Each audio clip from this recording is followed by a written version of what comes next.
When Mortal Kombat debuted in 1995, there were a handful of, let's say, creative choices that deviated from the source material. For starters, the traditionally Chinese Sub-Zero was played by a Frenchman, and oh god, what did they do to our boy Reptile? Oh, jeez. Design problems only tripled when its sequel was released, giving us the likes of whatever this thing is. Thankfully, the upcoming reboot seems to have a phenomenal budget and production team behind it. That being said, we can't help but fear that there are going to be some misses. After all, it is a movie based on a video game. There's a lot riding on Liu Kang in this movie, which is why we are ecstatic at how well he is being pulled off by Ludi Lin. In the games, we see the evolution of Liu as he transforms from a young orphan trained by Shaolin monks to become a literal fire god. Having been playable in all but one Mortal Kombat game, he's a staple and his moveset is known around the world. I mean, the only people that don't like his spinning bicycle kicks are the ones on the receiving end of them. We see many of his traits are being carried into the film, from his fire powers to his crazy dragon form animality. He's a staple of the series, and we are certainly glad that his adaptation is going to be faithful from his appearance to his combos. Ed Boon and the team over at NetherRealm Studios were deep in the pit when Mileena was not on the base roster of Mortal Kombat 11. The Mileena stans made it known over every social media platform with hashtag Mileena for MK11 trending until she finally entered the tournament through Combat Pack 2. The character is one that the fans cherish very loudly, so of course, the Mileena community got a little peeved when her movie adaptation veered off the source material in the trailer. Gone is her traditional purple costume and, much more importantly, her hideous to carton teeth. In the games, Shao Kahn tries creating a clone as a backup for his daughter Katana, who he stole from the king after murdering him in cold blood. Look, it's a weird franchise. He used a member of Baraka's species as the base and thus formed the evil Mileena. The hideous teeth serve as a reminder for her gruesome inception, showcasing the fact that she's the product of a horrifying origin. The teeth on the unmasked Mileena we've seen so far, sure, they look bad, but nothing an orthodontist couldn't fix in 3 or 4 years. Of course, this could just be a partial look at the character, and maybe by the end of the film, we see Mileena in all her chomping glory. But as it stands right now, her character design is not terribly true to the game. Okay, we are totally resisting the urge to pull an Arnie and repeatedly make some ice puns, but we are going to be nice and avoid that, because ice in and then ice, and I pronounce the ice super. Anyway, the first iteration of Mortal Kombat featured Bi-Han in the Sub-Zero mantle. Bi-Han is every bit despicable as he is brutal, and we are thrilled that the film's iteration handles the character so well. In the few clips we've seen of him so far, he's retconned as the reason why Jax gets his Boston Dynamics like robot arms, which is a great way to demonstrate just how menacing the character is right off the bat. We also love that moment where he takes his true name quite literally as he summons a cold wall for Scorpion in one of his trademarked fatalities. I am Sub-Zero. The Bi-Han interpretation of Subby also works best narratively. After all, he's the one who murders Scorpion, which sets up a whole feud that could play out in these films. Even more exciting than seeing Sub-Zero and Scorpion duke it out once again is the prospect that Bi-Han's alter ego will come into play. Noob Saibot is the alias Bi-Han takes on after his death at the hands of Scorpion, and that storyline introduces many fan-favorite plot threads like Quan Chi and his Brotherhood of Shadow. Palette swap Sub-Zero and you get the green meanie, Reptile. While he has transformed over the years from a humanoid ninja in green to a reptile that could fit in with the likes of Killer Croc and the Lizard, we've never seen him get as reptilian as featured in the trailer, which has fans a little worried.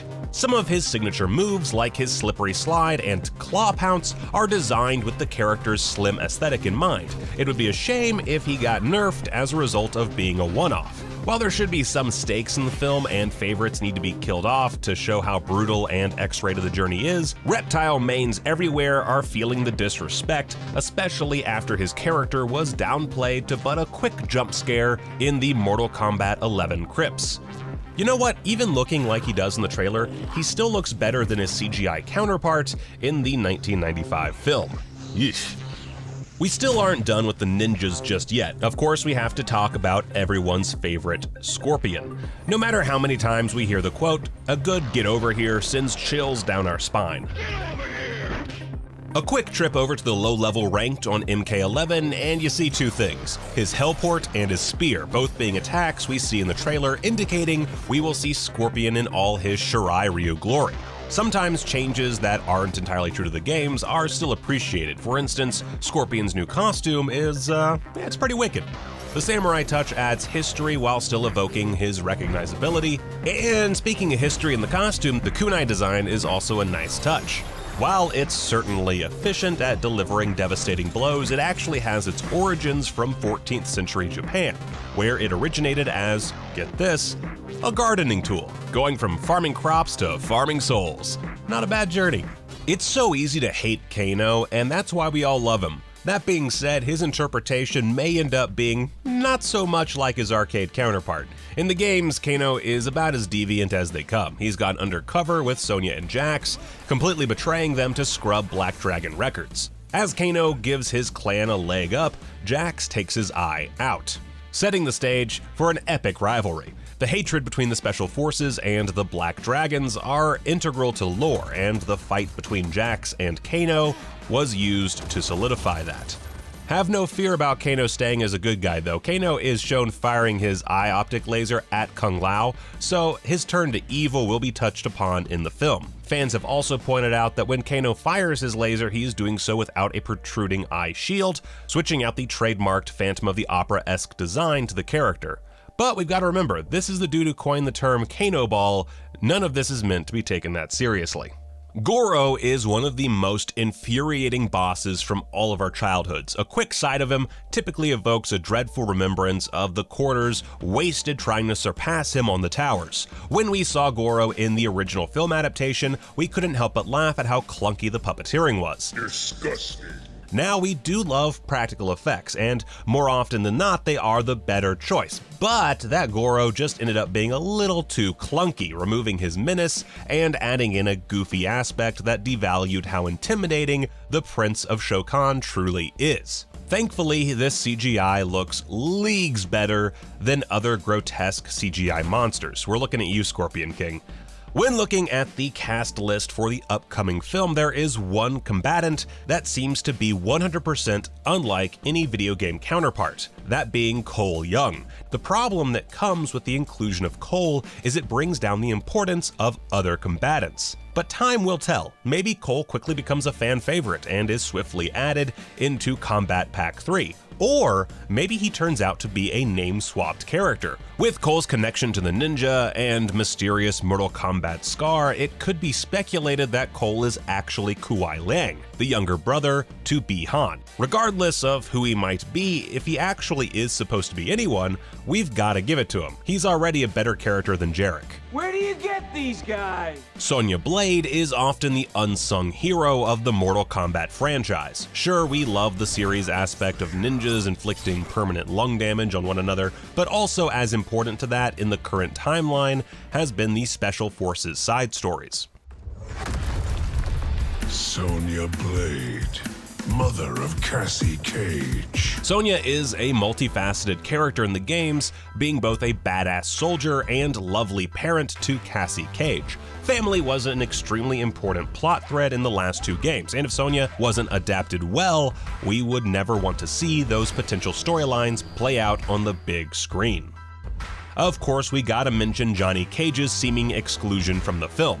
Johnny brings an overdose of meta, a sharp wit, and hilarious satire on A-list celebrities and wrestlers. Not to mention his Mediterranean god backstory lends itself well to some pretty awesome shadow attacks. His boisterous personality and flair in choreography will be sorely missed in this go-round of the tournament. Of course, if the film does end up getting a sequel, Johnny is definitely at the top of our most wanted list. With Johnny not being in the forefront of this adaptation, there is the possibility there could be some references scattered around the Earthrealm in this film of some advertising he's done, setting up his inevitable introduction. Now, we need to take an oath to collectively stop fan casting Keanu Reeves in any given movie, but right before that, we need to make sure he's cast as Kenshi in this film's sequel. His look was designed after Neo's final outfit in Matrix Revolutions, and with the good relationship between Keanu and Warner Brothers, it only makes sense.